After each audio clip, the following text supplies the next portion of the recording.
અલે આજે તો જોરદાર થઈ ગયું. આપણે ચિંટુડો નહીં એને સ્કૂલમાં અહીંયા નિબંધ લખવા આલ્યો છે ચોમાસા ઉપર, એવી ઇંગ્લિશમાં. એ હવે મારે લોચા આપડા ચિંટુરાન તો ઇંગ્લિશ નહીં આવડતો હતો. હવે ચોમાસા ઉપર એ ઇંગ્લિશમાં લખશે કઈ રીતે નિબંધ? અલે ગોડાલાલ, તમારે કોઈ ચિંતા કરવાની જરૂર નહીં. તમને ખબર તો છે મારું ઇંગ્લિશ કેટલું પાવરફુલ છે. એટલે છે ને મેં તો પહેલેથી નહીં ચોમાસા ઉપર ઇંગ્લિશમાં નિબંધ લખી રાખ્યો છે.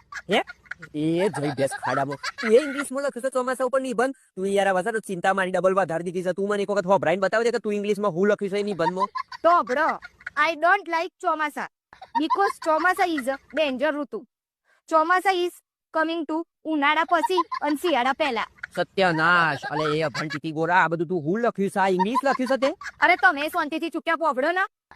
આઈ ડોન્ટ લાઈક ઇટ ચોમાસા બીકોઝ વરસાદ જ્યાદા પડી એન્ડ ચારે બાજુ પાણી પાણી ભરી और कादो कीचड़ हो जाए and I my Activa driving and खाड़ा खीचड़ा पड़िंग एंड माई लमड़ा फूटी जाए, इसलिए आई डोंट लाइक इट ચોમાસા.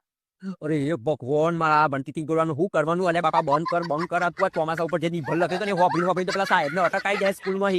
એટલે છે તું આ ઇંગ્લિશમાં નિબંધ લખ્યો ને આલતી બાલતી નહીં અને શાંતિથી તું ઘરમાં બેહે બાપા. હું લખ્યા લઈને ઇંગ્લિશમાં તું છે તારા ઘરનો કોમ જ કરી યાર. તું જો જોતા ઇંગ્લિશ ફાર કર્યું છે બધું.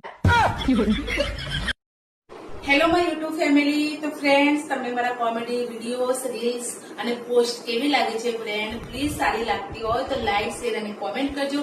અને જે લોકો મારી ચેનલ સાથે નવા જોડાયેલા છે અને મારી ચેનલને સબસ્ક્રાઇબ નથી કરી તો પ્લીઝ સબસ્ક્રાઇબનું બટન દબાવીને પસી જજો.